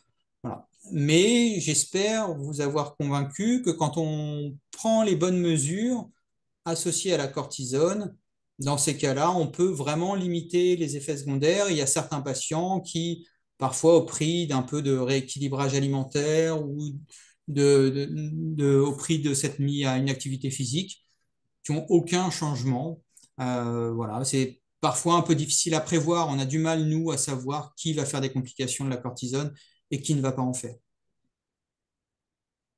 Donc, effectivement, la question qui vient ensuite, c'est à quel moment est-ce qu'on décide de commencer et de traiter avec la cortisone? Alors, c'est un peu la même réponse, c'est-à-dire quand on n'a pas le choix, c'est-à-dire la plupart du temps, c'est quand on pense qu'il n'y a pas d'autres médicaments qui pourraient avoir le bénéfice de la cortisone, on commence la cortisone. Alors c'est soit parce que, il y a une atteinte articulaire qui est vraiment gênante et qu'on pense que les anti-inflammatoires ils seront pas suffisamment efficaces ou qu'on a déjà essayé les anti-inflammatoires et qu'ils n'ont pas suffisamment été efficaces, soit parce qu'on a une autre atteinte qui est la plus grave, qui est plus embêtante et qui nécessite qu'on mette de la cortisone. Donc ça peut être, par exemple, l'atteinte du péricarde, donc l'enveloppe du cœur, l'atteinte de la plèvre, l'enveloppe des poumons, l'atteinte rénale, où là, on peut vraiment pas se passer de la cortisone, les atteintes neurologiques, voilà, toutes les atteintes après qu'on peut avoir au cours du lupus, où malheureusement, on n'a pas de médicaments à l'heure actuelle qui agissent aussi vite et aussi bien que la cortisone. Ça changera peut-être à l'avenir, mais pour l'instant, on n'a pas de médicaments en développement dans ce sens-là. Donc, une autre question, c'est quand une poussée survient, quels sont les critères de choix entre la corticothérapie et la biothérapie? Si on doit choisir entre les deux, est-ce que c'est le fait d'être sous plaquenil, d'être le depuis longtemps, ou bien comment est-ce qu'on décide en fait quand il y a une poussée, effectivement, quel On va mettre la traitement? cortisone, ouais. Alors, c'est souvent en fonction de la sévérité de la poussée. Si c'est une poussée articulaire, voilà, ou en tout cas des petites, plutôt qu'une poussée, on va parler d'un peu d'activité articulaire, c'est-à-dire quelqu'un qui a mal aux articulations régulièrement, je sais pas, 2, 3 jours par semaine, c'est gênant, mais ça lui pourrit pas la vie. Elle est déjà sous plaquenil, elle n'a pas du tout envie de prendre de cortisone. Dans ces cas-là, on peut éventuellement essayer de temporiser, c'est-à-dire qu'on n'est pas pris par le temps, il n'y a pas d'urgence à agir vite pour améliorer la patiente. Ça, à condition qu'on ait dépisté le fait qu'il n'y ait pas d'atteinte grave, qu'on ait fait une bandelette urinaire pour s'assurer qu'il n'y avait pas de protéines dans les urines qui seraient en faveur d'une atteinte rénale. Voilà, quand il y a un peu d'activité du lupus comme ça, mais que c'est gérable au quotidien, on peut éventuellement décider de retarder le début de la cortisone. On a aussi essayé, nous, d'autres manières d'aborder les choses dans le service. Il y avait un protocole il y a quelques mois ou années où on faisait des perfusions de cortisone à forte dose. On débutait un traitement immunosuppresseur, la plupart du temps le méthotrexate, et on ne mettait pas de cortisone en comprimé au décours. C'est-à-dire qu'on avait juste les perfusions et puis l'immunosuppresseur. On espérait que la cortisone à forte dose, elle permettrait d'améliorer le patient suffisamment longtemps et après laisser le temps à l'immunosuppresseur d'être efficace. Tous les autres traitements qu'on a à notre disposition, sauf peut-être l'anifrolumab, le nouveau médicament qui a l'air d'être efficace un peu rapidement, en tout cas au moins sur les atteintes de la peau, tous les autres, ils mettent beaucoup de temps à agir. Le problème, par exemple, le méthotrexate, s'il agissait vite, on donnerait ça dans les articulations, mais il va mettre 4, 6 semaines, 12 semaines à être pleinement efficace. Le Benlysta, il va falloir attendre plusieurs mois avant d'avoir une efficacité. Donc, en fait, quand on débute la cortisone plutôt qu'un autre traitement, c'est qu'on pense que le patient il en a besoin rapidement. Et bien sûr, il y a toutes les situations où la poussée elle est trop sévère pour pouvoir bénéficier d'un autre traitement que la cortisone. On ne peut pas s'en passer, par exemple, du tout quand il y a une atteinte rénale, quand il y a une atteinte neurologique, quand il y a une atteinte de la plèvre. On ne peut pas laisser les patients avec une atteinte de la plèvre comme ça pendant plusieurs semaines. Ça va finir par se compliquer, donc on est obligé d'agir vite et d'interrompre le processus, l'inflammation. Et ça, il n'y a que la cortisone qui sait le faire à l'heure actuelle. Ça changera peut-être, hein, il y a des idées, mais pour l'instant, il n'y a pas d'autres possibilités. En effet, il y a des questions par rapport aux symptômes. Par exemple, après du Colchimax pour une péricardite, est-ce qu'on peut faire une courte corticothérapie en cas de poussée articulaire rhumatismale? Et est-ce que la cortisone empêche, par exemple, la chute des cheveux? Alors, il y a plusieurs questions, c'est un peu compliqué. Alors, la colchicine, c'est vrai que c'est un médicament qu'on utilise parfois pour les péricardites ou pour les pleurésies, souvent chez les patients qui ont des rechutes fréquentes. Alors, ce qui pourrait s'entendre, il y a certains médecins qui le font. On donne des corticoïdes pendant une durée courte pour essayer vraiment de casser l'inflammation au niveau de la plèvre ou du péricarde. Et puis après, on prescrit la colchicine plutôt pour éviter que ça revienne. Ça peut être une attitude qui se discute. Essayer de faire des corticoïdes pendant une durée très courte. Je sais qu'il y a certains médecins, pas vraiment dans le service, mais à d'autres endroits qui sont aussi très bien, qui font comme ça. Donc, je pense pas que ce soit une erreur. En revanche, si on voit que ça revient, que c'est symptomatique malgré la colchicine, là, il y a pas le choix. Mais vous voyez, on est obligé la plupart du temps d'en passer par une période où on va donner les corticoïdes parce que souvent la colchicine, elle n'est pas suffisamment efficace pour remettre l'inflammation à zéro. Et puis l'autre question, c'était sur la chute de cheveux. Alors la chute de cheveux au cours du lupus, c'est compliqué parce que ça peut être lié à la poussée, ça peut être lié parfois aux médicaments. Donc c'est une question compliquée. Ça peut être une chute de cheveux un peu globale liée à une poussée un peu générale. Et dans ces cas-là, la cortisone, elle va permettre effectivement de lutter contre la chute de cheveux. Quand c'est parfois des localisation d'un lupus cutané, souvent sous la forme de plaques au niveau du cuir chevelu. C'est pas tout le temps la cortisone en comprimé ou en perfusion qui est privilégiée. Souvent, on privilégie des traitements locaux ou des traitements par voie générale quand les traitements locaux ils n'ont pas été efficaces. Ça peut être donc plutôt pas la cortisone en comprimé, parfois le méthotrexate quand c'est pas très grave, parfois l'anifrolumab, parfois d'autres médicaments comme le thalidomide ou le revlimid, donc certaines ont peut-être été traitées avec ces traitements-là, qui vont marcher sur la chute de cheveux, mais il y a plusieurs types de chute de cheveux.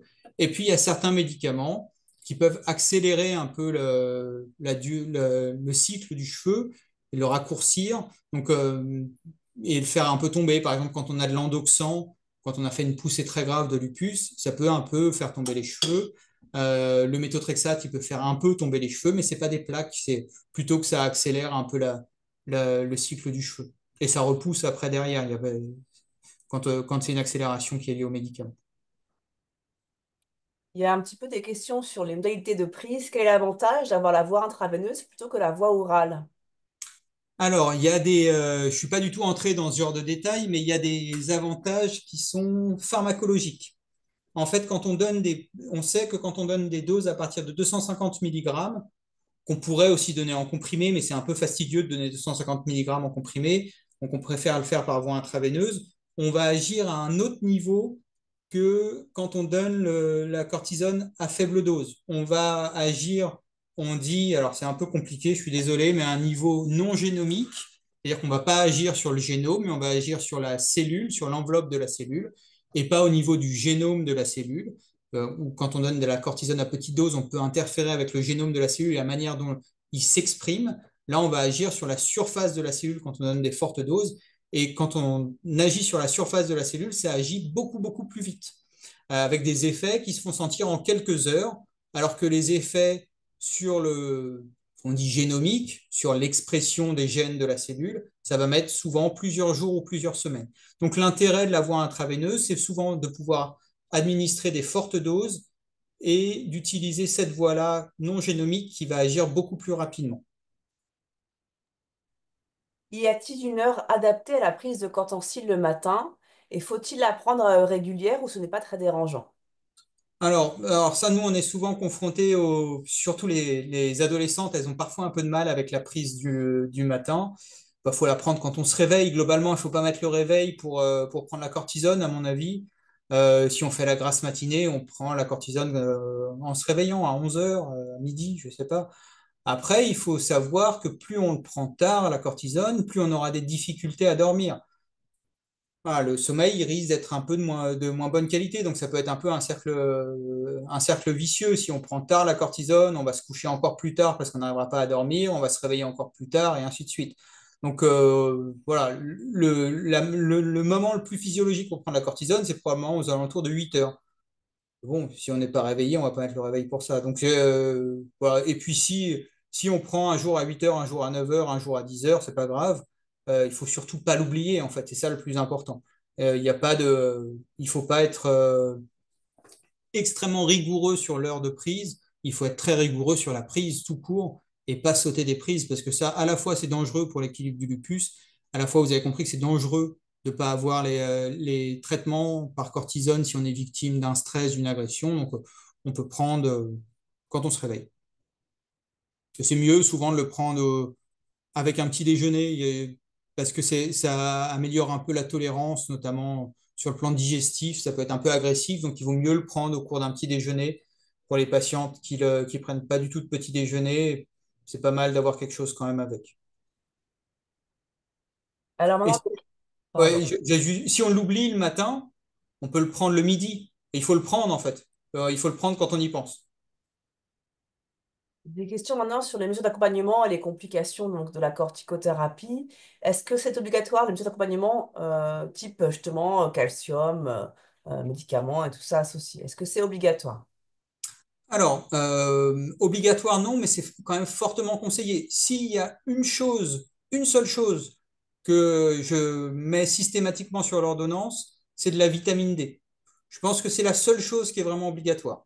À la fois parce que la vitamine D, c'est très important pour l'ostéoporose, et puis en plus, les patientes qui ont un lupus, elles sont souvent carencées en vitamine D parce qu'on leur demande de ne pas s'exposer au soleil, et la vitamine D, c'est synthétisé par l'organisme à partir de l'exposition solaire. Donc, c'est une raison pour laquelle aussi les patientes qui ont un lupus, elles ont un peu plus de fragilité osseuse. Donc, s'il y a un seul médicament associé à la cortisone, c'est la vitamine D. souvent, la prescription, c'est une ampoule. Alors, c'est les recommandations. L'idéal, ce serait de prendre quelques gouttes tous les jours, 4 à 5 gouttes de vitamine D tous les jours. Mais la plupart du temps, pour simplifier les choses, on donne une ampoule tous les mois ou tous les 2 mois. Il faut vraiment pas l'oublier parce qu'elle est vraiment importante pour la prévention, mais c'est pas très fastidieux, hein. C'est juste une ampoule à prendre tous les 2 mois. Je pense que c'est ça le seul médicament indispensable. Si vous mangez des produits laitiers ou que vous avez d'autres apports alimentaires de calcium, vous pouvez vous passer du calcium. Si vous n'avez pas de problème d'estomac, vous pouvez vous passer du protecteur gastrique. Si vous n'avez pas de fuite de potassium, vous pouvez vous passer du potassium. Voilà. Donc la vitamine D, c'est le seul médicament indispensable. Et puis un peu faire attention à son alimentation et avoir de l'activité physique. Alors, une question un petit peu difficile. Les complications de la corticothérapie se font à partir de quelle dose? Alors, elles se font. Alors, c'est un peu différent en fonction des complications. Il y a des complications qui vont plutôt être des complications tardives et il y a des complications qui vont plutôt être précoces. L'étude, moi j'ai mentionné dans ma présentation une étude sur la polyarthrite rhumatoïde où on montrait que le risque il apparaissait au-delà de 7,5 mg. Ça c'est notamment vrai pour le risque cardiovasculaire et le risque d'ostéoporose, mais c'est dans la polyarthrite rhumatoïde, on n'a pas d'équivalent dans le lupus, la même étude n'a pas été faite, mais c'est une étude sur des milliers et des milliers de patients. Voilà, on sait que les risques ils vont surtout être aux doses les plus élevées. Donc le risque d'ostéoporose, par exemple, de développer une ostéoporose, il est d'autant plus important dans les premiers mois qui suivent la prise.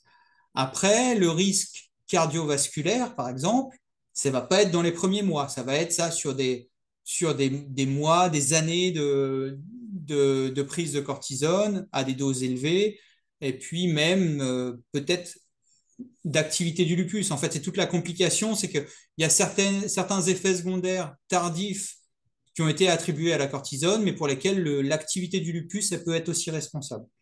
Le lupus, vous avez compris, comme on demande aux gens de ne pas s'exposer au soleil, ça peut augmenter aussi le risque d'ostéoporose. Le lupus, quand on a mal dans les articulations, ça peut augmenter le risque de fonte musculaire ou d'ostéoporose aussi à cause de ça. L'activité du lupus, en particulier quand il y a une atteinte rénale, ça peut augmenter le risque cardiovasculaire. Donc il n'y a pas, il n'est pas entièrement, il n'est pas coupable de tout. La cortisone n'est pas coupable de tout. L'activité du lupus, c'est mauvais aussi, donc il faut aussi que le lupus il soit bien contrôlé. Il y a encore une question sur la dose finalement de cortisone idéale. Lorsqu'on souffre d'ostéoporose avec un risque de fracture élevé au bout de 4 ans à 10 mg par jour, quelles sont les doses adaptées pour ne plus l'aggraver, voire restaurer carrément la densité osseuse? Alors ça, c'est une réponse qu'il est compliqué de faire parce que ça va être un peu une réponse sur mesure. Ça dépend vraiment de la situation, ça dépend du type d'atteinte. Probablement que 10 mg, c'est une dose qui est un peu élevée à garder au long cours. Donc, c'est bien d'essayer de trouver des solutions alternatives quand on n'arrive pas à baisser la dose en dessous de 10 mg. Donc, essayer d'associer un médicament immunosuppresseur en plus. Mais parfois, chez certains patients, ben, on n'y arrive pas. On a mis les médicaments immunosuppresseurs qu'on a à notre disposition, parfois plusieurs et les patientes, elles restent actives malgré 10 mg de cortisone. Donc ça, c'est souvent des situations qu'on doit discuter en équipe pour savoir quelle est la meilleure des propositions à faire. L'idéal, c'est un peu facile comme réponse, mais c'est quand on a déjà de l'ostéoporose, c'est d'avoir le moins possible de cortisone. Mais peut-être que la dose là de 10 mg, c'est peut-être le moins possible. Mais ce serait mieux d'avoir moins, bien entendu. Et puis après, pour essayer d'améliorer les choses, il y a des traitements qui existent pour l'ostéoporose, mais j'ai dit qu'on les maniait avec beaucoup de précautions, notamment chez les patientes qui sont encore en âge de procréer, qui veulent encore des grossesses, parce que ça peut faire mauvais ménage avec une grossesse. Donc on peut euh, décider de reporter l'utilisation d'un de ces médicaments pour l'ostéoporose s'il y a un désir de grossesse imminent, par exemple. Voilà. Donc c'est vraiment du cas par cas et parfois pour les ostéoporoses qui sont vraiment difficiles, on discute avec les rhumatologues. Il y a certaines équipes de rhumatologie qui sont spécialisées dans l'ostéoporose et ça peut nous arriver de discuter avec eux quand on a un doute, quand on est, euh, quand on hésite à débuter un traitement pour l'ostéoporose. Effectivement, il y a un commentaire d'une patiente qui dit qu'elle est à une petite dose, donc je ne sais pas à combien, et j'en suis à ma troisième fracture. La dernière était au genou et c'est très très dur. effectivement, même à petite dose, parfois, il y a quand même des fractures. Alors, c'est un peu surprenant comme localisation, le genou. Donc, alors, il faudrait qu'on voit un peu, c'est pareil, ce serait plutôt l'objet d'une consultation, mais c'est pas un site fréquent de fracture ostéoporotique. Souvent, quand on a de l'ostéoporose, on fracture les vertèbres, on fracture les hanches, on fracture le poignet, parfois la cheville. Donc, le genou, c'est pas très fréquent. Et puis, les fractures qu'on rapporte à l'ostéoporose, c'est des fractures qui sont de cinétique faible, souvent qui ne surviennent pas pour des chocs très très importants. Voilà, mais c'est aussi une réponse au cas par cas.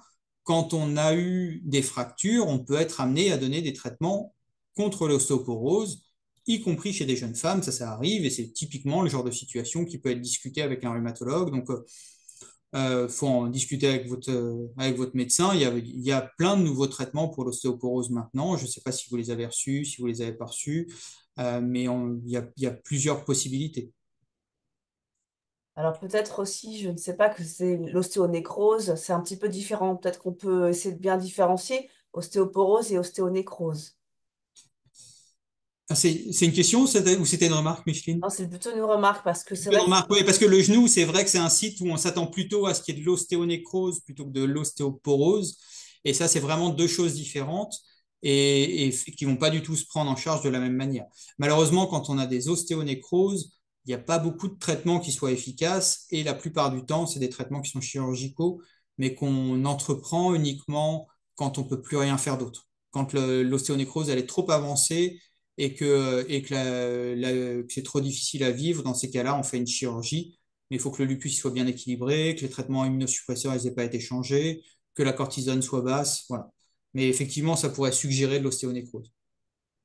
et peut-être que c'est un tout petit peu moins relié à la dose. Ça, c'est un petit peu compliqué à expliquer l'ostéonécrose dans le lupus. Ah oui, ça, c'est des choses qu'on ne comprend pas très bien. Ouais. Il y a l'air d'avoir certaines patientes qui font de l'ostéonécrose et d'autres vont avoir les mêmes doses de cortisone qui ne vont pas les faire. On n'a pas encore vraiment trouvé quels patients vont faire de l'ostéonécrose, quels patients ne vont pas en faire. Ça reste quelque chose de mystérieux. On essaie de trouver des facteurs favorisants, mais on ne les trouve pas tout le temps.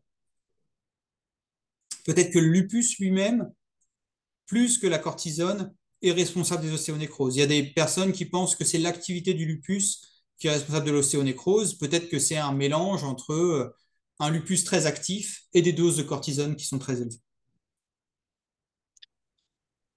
Alors, une autre question sur les effets éventuels indésirables. Comment savoir si une station neuropsychiatrique, déprime, confusion mentale sont imputables à la cortisone ou à une atteinte neurologique du lupus? Alors ça, c'est très difficile. Ça, c'est une question qui est très, très difficile. C'est des questions que nous, on se pose régulièrement. Et bien, on s'aide des psychiatres pour ça. Alors, parmi les choses qu'on fait, déjà, de notre côté, on regarde s'il y a des signes d'activité du lupus. Est-ce que le lupus, il est actif par ailleurs? C'est-à-dire, quand il y a une atteinte neurologique du lupus, la plupart du temps, elle ne vient pas toute seule. Elle va venir avec des signes cutanés, avec des signes articulaires, avec une atteinte rénale du lupus. Donc, on va dépister tout ça. On va faire une prise de sang pour rechercher des signes d'activité biologique. Vous savez peut-être ça, mais quand le complément y baisse, quand les anticorps du lupus y montent, quand l'interféron, qui est un autre marqueur qu'on utilise, y monte, ça peut être des indices que le lupus, il est plus actif et que peut-être on peut attribuer l'atteinte neurologique au lupus et pas aux médicaments. Mais c'est une question qu'on se pose tout le temps. Et puis, on va s'aider avec le CD du psychiatre qui va nous dire, bah non, moi je pense que c'est plus la cortisone qui est responsable, ou éventuellement même un autre médicament. On peut se poser la question pour d'autres médicaments. Ou non, je pense que c'est plutôt le lupus qui est actif, peut-être parce que souvent dans le lupus neuropsychiatrique, c'est pas juste une dépression ou une désinhibition, mais il y a souvent des signes en plus. Il y a souvent un repli sur soi, il y a souvent une disparition des gestes de propreté, parfois des hallucinations, un ralentissement, des choses auxquelles on peut s'attacher pour essayer de faire la distinction entre les deux. Mais c'est vraiment très difficile. Et ça, c'est vraiment une question médicale qu'on a encore parfois du mal à trancher. Alors ensuite, il y a la question de sport et santé. Donc, merci beaucoup pour l'information sport et santé, car après les séances de kiné nécessaires au début, pas facile de trouver un autre espace de sport adapté pour garder la forme. Et quelqu'un dit donc, pouvez-vous revenir sur les modalités de prise en charge pour le sport sur prescription? J'ai un lupus et de l'ostéopénie.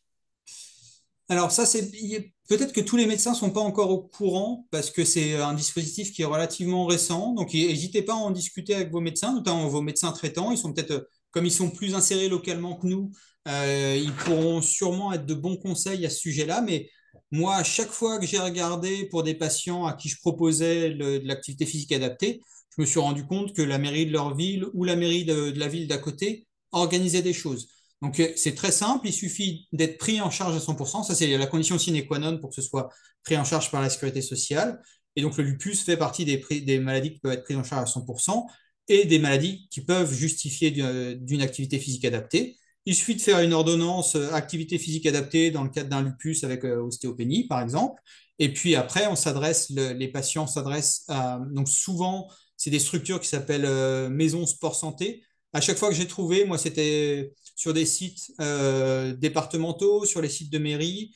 On peut juste taper dans Google activité physique adaptée, le nom de sa ville ou le nom de son département, et généralement, on va trouver une liste de structures qui permettent d'accueillir les patients. Et puis après, en fonction des villes, il y a différentes activités qui sont proposées. C'est pas tout le temps la même chose. Des fois, c'est des choses qui ressemblent à du fitness, du yoga, du vélo, du tennis, de la natation. Il y a plein de choses différentes en fonction des qualifications des coachs. Et je pense que c'est quelque chose auquel il faut recourir assez largement. Et c'est quelque chose, là, en plus, après les Jeux Olympiques, qui est en plein développement. Donc, je pense que les pouvoirs publics, ils insistent beaucoup là-dessus, sur ce développement-là. Donc, il faut en profiter. C'est vrai que c'est un sujet qui intéresse tout le monde et on va probablement faire effectivement une conférence sur l'activité physique adaptée dans le lupus et avec l'alimentation et tout ça, parce que c'est un sujet qui vous intéresse beaucoup. Je ne sais pas s'il y a encore d'autres questions, n'hésitez pas à les poser dans le chat. Voilà, on a fait le point. Quelqu'un dit encore merci, un grand merci pour cette présentation claire et rassurante hein, sur la corticothérapie. Ouais, bah, j'essaye d'être rassurant parce qu'effectivement, c'est un médicament qu'on connaît bien. Il fait peur, mais c'est un médicament qu'on connaît très bien. Et puis, c'est vrai que les patients, ils sont parfois assez friands de nouveautés, de nouveaux médicaments, mais nouveaux médicaments, ça veut aussi dire des effets secondaires qui sont potentiellement pas encore connus, pas encore découverts. Là, l'avantage, c'est, comme on dit, c'est dans les vieux pots qu'on fait les meilleures confitures. Avec les corticoïdes, on n'a pas de mauvaise surprise. En termes d'efficacité, on est rarement déçu. Et en termes d'effets secondaires, on sait à quoi s'attendre. Donc, on sait les prévenir, on sait éduquer les patients. Voilà, je pense que c'est vraiment important que les patients ils soient bien au courant des effets secondaires et des mesures à prendre pour essayer de les prévenir, parce qu'après, il y a une partie des effets secondaires de la cortisone qui sont un peu de votre responsabilité. Je ne me décharge pas de la responsabilité du médecin quand je dis ça, mais c'est vrai qu'il y a plein de choses qui sont entre vos mains une fois que nous, on a prescrit le médicament. Une fois qu'on vous a informé quoi, et qu'on vous a expliqué. Voilà, exactement. C'est pas juste prescrire le médicament, mais c'est aussi faire tout le travail qui est autour. Très bien, bon, voilà, un grand merci pour vos réponses. Voilà, j'ai l'impression qu'il y a plus de questions et que le docteur Hier a répondu à toutes vos questions et vos interrogations. Bon, bah parfait.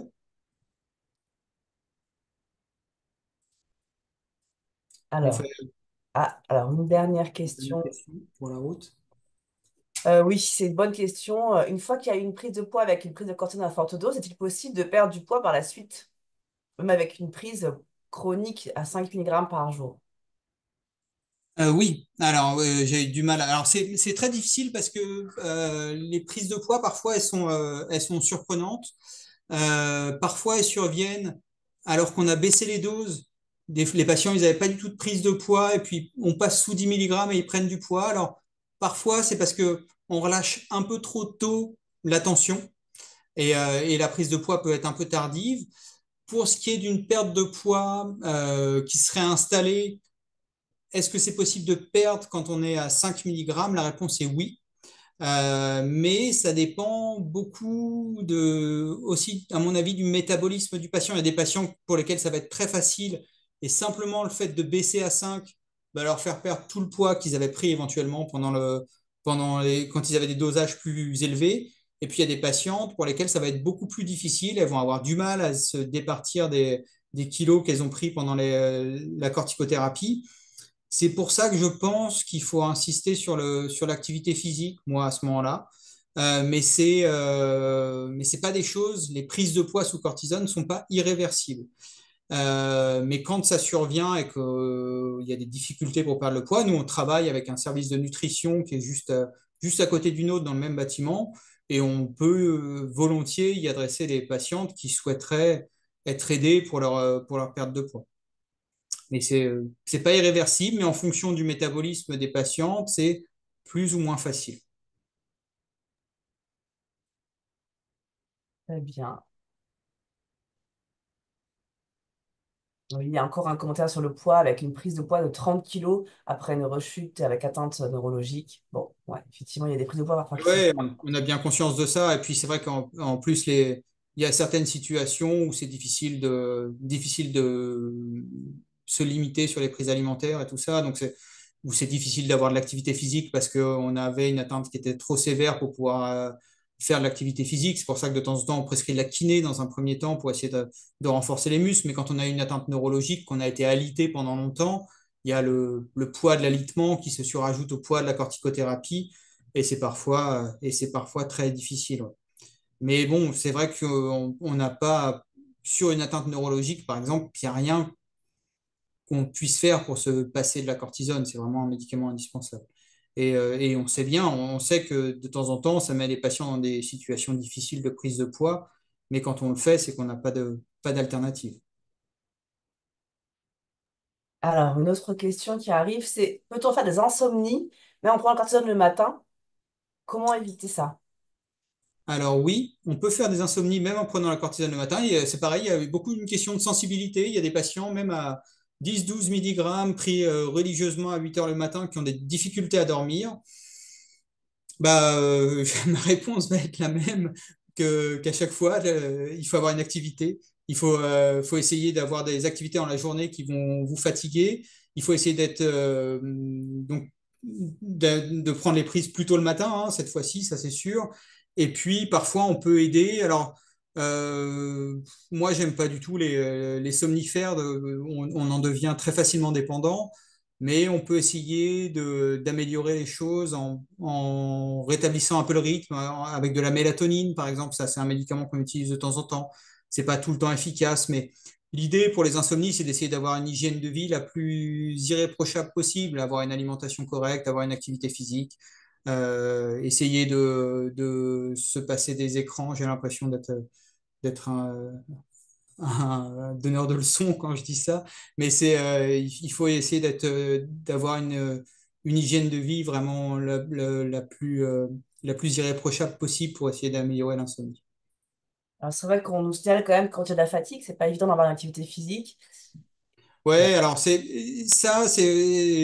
suis entièrement d'accord avec ça, mais c'est justement le rôle de ces coachs qui sont spécialisés en activité physique adaptée de pouvoir proposer des choses qui sont à la portée des patients fatigués, symptomatiques, parce que l'activité physique, ça a aussi un rôle, et ça c'est démontré, il y a des publications scientifiques qui le disent, ça a aussi un rôle dans la lutte contre la fatigue. Ça peut sembler un peu contre-intuitif comme ça, mais c'est souvent le meilleur moyen de se sortir du marasme et de la fatigue qui peut être engendré par plein d'autres choses que par le lupus ou par les médicaments. Ça peut être aussi engendré, cette fatigue, par le fait qu'on est déprimé parce qu'on a fait une poussée, qu'on a l'impression de revenir en arrière. Et donc, l'activité physique, ça permet aussi de redonner un peu d'élan vis-à-vis de ça. Donc, je sais que c'est plus facile à dire qu'à faire, mais à mon avis, ça peut vraiment être une aide pour la fatigue, à condition d'y aller progressivement et de pas viser trop haut d'emblée. alors, est-ce que le jardinage est une activité physique, nous demande-t-on? Ah oui, bien sûr, ouais. Oui, oui, bien sûr. Après, c'est pas encadré de la même manière. C'est une activité physique, bien entendu, mais la difficulté du jardinage, c'est que finalement, on va toujours travailler la même chose et on va pas vraiment agir pour essayer de compenser des faiblesses qu'on aurait éventuellement.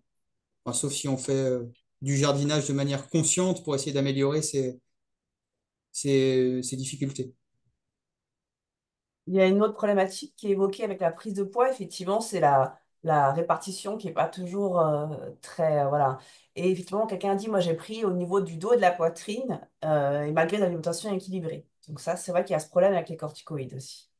Oui, oui, c'est vrai que la répartition, c'est pas une répartition habituelle de prise de poids. Ça va se mettre à des endroits qui sont inhabituels, je disais disgracieux tout à l'heure, mais qui rendent les choses un peu compliquées, qui sont un peu affichantes parfois, hein, en plus, on voit que les gens sont sous corticoïdes.